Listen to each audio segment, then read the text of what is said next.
Apa? Humazi langsung bersemangat mendengarnya. Apa katamu? Apakah ini berarti arwah bangsaku masih ada? Yu Wuji mengangguk, seharusnya begitu. Metode kultivasi istana Dao jahat cukup istimewa, dan bisa memurnikan jiwa orang lain untuk digunakan sendiri. Dia mengambil begitu banyak jiwa dari keluarga Hu. Saya khawatir dia tidak bisa memurnikan mereka semua sekaligus. Mungkin saja beberapa jiwa mereka masih ditawan. Mata Humazi berkaca-kaca karena kegembiraan. Hebat. Hebat. Selama semangat itu masih ada, rakyatku masih punya harapan untuk kebangkitan. Chen Ping pun menghela napas lega, lalu menepuk bahu Humazi dan berkata, Tuan Hu, jangan khawatir. Kami pasti akan menyelamatkan jiwa rakyat kami dan membiarkan mereka beristirahat dengan tenang. Aku juga bisa membantu. Aku bisa mencari kesempatan untuk bertanya kepada saudaraku tentang keberadaan arwah keluarga Hu. Seperti yang kau tahu, kuil jalan jahat memiliki cabang di mana-mana, mengumpulkan hal-hal seperti jiwa orang mati dan roh-roh. Jika kau tidak memiliki seseorang untuk membantumu mencari tahu, akan sulit bagimu untuk menemukan mereka. Yu Wuji berkata cepat-cepat. Dia mengatakan ini hanya untuk menyelamatkan hidupnya sendiri. Hanya jika dia berguna, dia bisa menyelamatkan hidupnya. Chen Ping melirik Yu Wuji yang tampak seperti anjing tersesat, lalu berkata dengan dingin, untuk saat ini, aku akan mengampuni nyawamu. Namun, jika kau berani berbuat jahat, aku berjanji akan menghancurkan jiwamu dan tidak akan pernah bereinkarnasi. Yu Wuji buru-buru bersujud, aku tidak berani, aku tidak berani. Tuan Chen, tenang saja, aku akan berusaha sekuat tenaga untuk mencari tahu beritanya, dan aku tidak berani berbohong. Lah sudah dibuat ketakutan setengah mati oleh Nan Batian, dan merasa beruntung masih bisa bertahan hidup saat ini. Bagaimana mungkin ia berani memikirkan hal lain? La mendesah panjang, dan punggungnya basah oleh keringat dingin. Humazi begitu marah mendengar ini hingga giginya gatal. Permusuhan berdarah antar anggota sukunya bergejolak di hatinya. La menatap penyihir Yu Yue yang gemetar, dan secercah kekejaman terpancar di matanya. La berjalan menuju Yu Yue selangkah demi selangkah. Yu Yue begitu ketakutan hingga wajahnya memucat dan ia menyusut, lalu bersembunyi di balik Yu Wuji. Ayah, selamatkan aku, teriak Yu Yue, suaranya penuh ketakutan. Kelopak mata Yu Wuji berkedut liar, tetapi dia tetap menundukkan kepalanya, tidak berani menatap Humazi. Bahkan nyawanya sendiri ada di tangan orang lain, jadi bagaimana mungkin ia berani peduli dengan hidup atau mati putrinya. La hanya bisa berpura-pura tidak mendengar dan menancapkan kukunya dalam-dalam ke telapak tangannya untuk menyembunyikan rasa malunya. Humazi menarik Yu Yue keluar dari belakang Yu Wuji dan menyeretnya ke aula samping seperti anjing mati. Tangisan Yu Yue segera berubah menjadi isak tangis yang tertahan, dan kemudian menjadi erangan kenikmatan. Di luar aula samping, tubuh Yu Wuji sedikit gemetar, tetapi dia tidak berani mengatakan sepatah kata pun.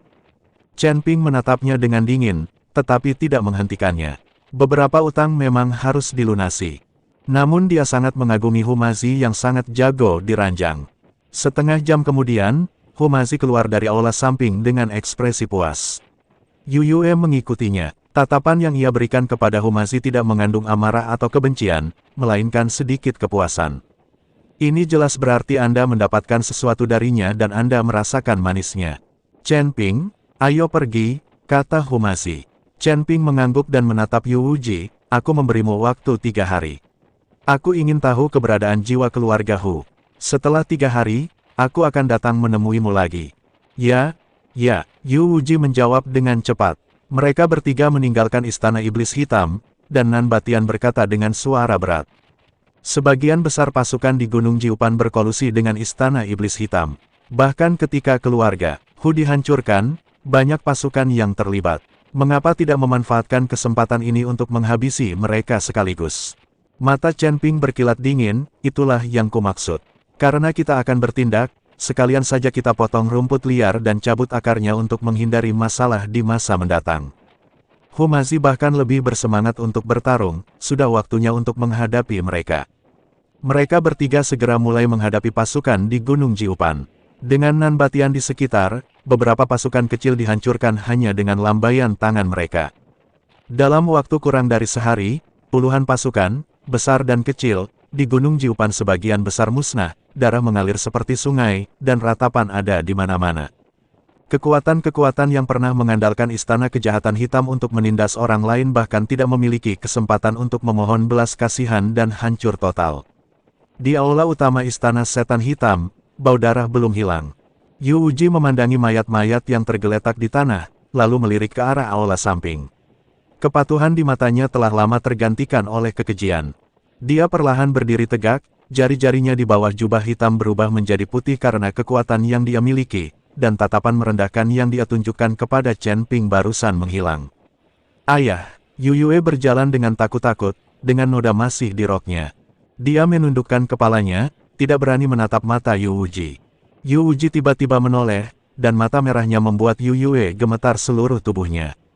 Dia maju beberapa langkah dan mencengkeram pergelangan tangan putrinya, suaranya penuh amarah yang tertahan, penghinaan. Ini penghinaan terbesar yang pernah dialami istana iblis hitamku dalam 100 tahun. Aku ayah yang tidak kompeten, dan aku membiarkanmu diperlakukan oleh hantu tua hina seperti itu. Ayah, tolong jangan seperti ini. Yu Yue malah lebih tenang, mengangkat kepalanya dengan rona merah aneh di wajahnya. Meskipun Humasi sudah tua, dia jauh lebih baik daripada murid-muridmu. Lagi pula, dia benar-benar memberiku rasa yang belum pernah kualami sebelumnya. Anda, Yu Wuji sangat marah hingga seluruh tubuhnya gemetar, tetapi dia tercekik oleh cahaya nakal di mata putrinya dan tidak bisa berkata apa-apa. Dia menepis tangan Yu Yue, membalikkan badan, menatap awan gelap yang bergulung di luar aula, lalu menggumamkan beberapa patah kata dari sela-sela giginya, Chen Ping. Humasi, perseteruan ini tak terdamaikan. Yu Yue merapikan pakaiannya yang berantakan dan berjalan ke sisi ayahnya. Suaranya berubah dingin dan muram, ayah. Ini bukan saatnya kita berdebat. Chen Ping mendapat dukungan dari Nan Batian. Tidak ada tempat bagi kita di surga keempat. Aku tahu. Yu Wuji menarik napas dalam-dalam, kilatan tajam melintas di matanya. Chen Ping pikir dia bisa mengendalikan segalanya dengan mengampuni nyawaku. Dia meremehkanku, Yu Wuji. Karena dia punya dendam terhadap istana Dao Jahat, maka kita akan pergi ke istana Dao Jahat. Maksudmu, kau ingin mencari paman keduamu. Mata Yu Yue berbinar. Bagus. Yu Wuji mengangguk, pamanmu, Yu Wuxi, memiliki status tinggi di istana Dao Jahat. Meskipun Chen Ping bilang dia hanya punya sedikit jiwa, dengan kekuatan istana Dao Jahat, pamanmu bisa dengan mudah membangun kembali tubuhnya. Selama kita menggabungkan kekuatan istana Dao Jahat, kita pasti bisa memastikan Chen Ping mati tanpa tempat pemakaman. Dia berjalan ke sudut, mengulurkan tangan dan meraba-raba di bawah ubin lantai yang longgar. Sebentar, lalu mengeluarkan sebuah kantong penyimpanan hitam. Ini adalah harta karun yang dikumpulkan oleh istana iblis hitam kita selama beberapa generasi, cukup bagi kita untuk membuka pintu-pintu di surga kelima. Berkemaslah, kita pergi sekarang. Yu Yue menanggapi dan berbalik untuk mengemasi barang-barangnya. Yu Wuji menatap aula kosong itu, senyum sinis tersungging di bibirnya. Chen Ping, apa kau pikir aku akan membantumu menemukan jiwa keluarga Hu? Tunggu, sebentar lagi aku akan membiarkanmu menyaksikan jiwamu dimurnikan oleh aula Dao Jahat dengan mata kepalamu sendiri. Ayah dan anak itu memanfaatkan malam itu untuk menghindari para biksu yang berpatroli dan diam-diam meninggalkan istana iblis hitam. Sebelum pergi, Yu Wuji sengaja menghapus semua jejak, seolah-olah tidak ada seorang pun yang pernah tinggal di sana. Pada saat yang sama, Chen Ping, Nan Batian dan Humasi berdiri di luar gerbang Gunung Cilianmen. Gerbang Cilian dibangun menghadap gunung. Totem ular raksasa diukir di kedua sisi gerbang, memancarkan suasana suram. Saat itu, para penjaga di depan gerbang gunung sudah menyadari gerakan yang tidak biasa itu. Mereka menghunus senjata dan menatap 3 orang di depan mereka dengan waspada. Siapa kau? Beraninya kau menerobos gerbang Cilianku? Teriak penjaga terdepan dengan tegas. Humasi melangkah maju dengan senyum ganas di wajahnya, katakan pada tuanmu bahwa kakek Hu ada di sini untuk membalas dendam padanya. Biarkan peri ular merah itu keluar dan mati. Wajah para penjaga berubah, mereka secara alami mengenali Humasi. Selama periode ini, nama Chen Ping dan Humasi terkenal di Gunung Jiupan. Jadi itu kamu, sisa-sisanya. Seorang penjaga mencibir, kalian bertiga saja ingin menantang sekte Cilian kami. Kalian hanya melebih-lebihkan kemampuan kalian sendiri. Jangan bicara omong kosong. Mata Chen Ping berkilat tajam, kalau kau tidak mau mati, minggirlah. Sombong, ayo, teriak penjaga terdepan dengan marah dan menyerbu ke depan. Nan Batian tertawa terbahak-bahak dan mengambil inisiatif untuk menyapanya. Dia berkelebat dan bergerak di antara para penjaga bagaikan hantu, tinjunya berjatuhan bagaikan meteor. Dor, dor, dor. Jeritan terdengar silih berganti. Para penjaga benar-benar tak berdaya dan dipukuli hingga tewas satu persatu oleh Nan Batian. Rentan, Nan Batian mengerucutkan bibirnya dengan jijik dan menendang gerbang Sekte Qilian hingga terbuka. Tuan Chen, Tuan Hu, ayo masuk. Mereka bertiga berjalan berdampingan memasuki Sekte Qilian. Para murid yang mereka temui di sepanjang jalan melangkah maju untuk menghentikan mereka, tetapi mereka semua terbunuh oleh pedang pembunuh naga Chen Ping. Meskipun para pengikut Sekte Qilian pandai menggunakan racun dan mengendalikan ular dalam menghadapi kekuatan absolut, metode ini tidak layak disebutkan sama sekali. Tak lama kemudian, mereka bertiga pun tiba di aula utama Sekte Qilian. Peri ular merah sedang duduk di singgasana di tengah aula, menatap mereka dengan wajah muram. Di sampingnya berdiri puluhan master dari alam abadi bumi, dan mereka jelas sudah siap. Chen Ping, Humasi, beraninya kalian menerobos masuk ke Sekte Qilian milikku. Peri Qilian berkata dengan dingin, sepertinya aku terlalu ceroboh saat membiarkanmu melarikan diri terakhir kali di Gunung Sepan. Peri Qilian, berhentilah bicara omong kosong. Mata Humasi berkilat penuh api dendam, dulu kau ikut serta dalam pembantaian keluarga Huku, hari ini aku akan membuatmu membayarnya dengan darah. Hanya kalian, Peri Qilian mencibir, jangan lupa, aku sekarang adalah Dewa Bumi tingkat 4, dan aku punya banyak sekali bawahan. Tak satu pun dari kalian akan pergi hidup-hidup hari ini. Ya, Nan Batian melangkah maju, dan auranya tiba-tiba meledak, kalau begitu aku ingin melihat seberapa kuat dirimu, alam abadi bumi tingkat keempat. Aura puncak tingkat ketujuh alam abadi duniawi menjulang di atas mereka bagai gunung, dan peri ular merah beserta para guru di sekelilingnya tiba-tiba mengubah warna kulit mereka dan kesulitan bernapas. Bumi alam abadi tingkat ketujuh. Mata peri ular merah dipenuhi ketakutan, tak pernah menyangka Chen Ping dan Hu Mazi akan menemukan penolong sekuat itu. Mulai, Nan Batian memberi perintah dan bergegas maju terlebih dahulu. Dia sangat cepat dan langsung tiba di depan seorang ahli alam abadi duniawi tingkat ketiga dan menjatuhkannya dengan satu pukulan. Melihat hal itu, para master lainnya pun bergegas maju untuk menyerang, namun dengan mudah dihalau oleh Nan Batian. Chen Ping menghadapi peri ular merah. Peri ular merah tahu bahwa dirinya bukan tandingannya dan ingin melarikan diri, tetapi dihalangi oleh pedang pembunuh naga Chen Ping. Mau lari kemana kau? Chen Ping mendengus dingin, dan pedang pembunuh naga, dengan energi pedang emas, menebas peri ular merah. Peri ular merah hanya mampu bertahan dan segera terjatuh dalam posisi yang tidak menguntungkan. Luka terus muncul di tubuhnya, dan darah mengotori jubah merahnya. Hu Mazi berada di pihak yang membersihkan murid-murid yang tersisa. Mantranya bagaikan sabit dewa kematian, merenggut nyawa setiap kali ia mengayunkannya, ingin membuat mereka yang terlibat dalam perang genosida membayar harga yang mahal. Pertempuran itu berakhir dengan cepat. Nan Batian sendirian membunuh semua penguasa alam abadi bumi dari Sekte Qilian. Peri ular merah terluka parah oleh Chen Ping dan terjatuh ke tanah, lalu sekarat. Hu Mazi menghampiri peri ular merah dengan senyum kejam di wajahnya, peri ular merah, aku tidak menyangka kau akan berakhir seperti ini, kan? Saat kau membasmi keluarga Huku, apa kau pernah berpikir akan ada pembalasan? Peri ular merah mengangkat kepalanya dengan susah payah, matanya dipenuhi rasa enggan dan takut. Hu Mazi, kau tak bisa membunuhku. Aku murid sekte luar lembah 10.000 racun surga kelima. Jika kau membunuhku, lembah 10.000 racun tak akan membiarkanmu pergi.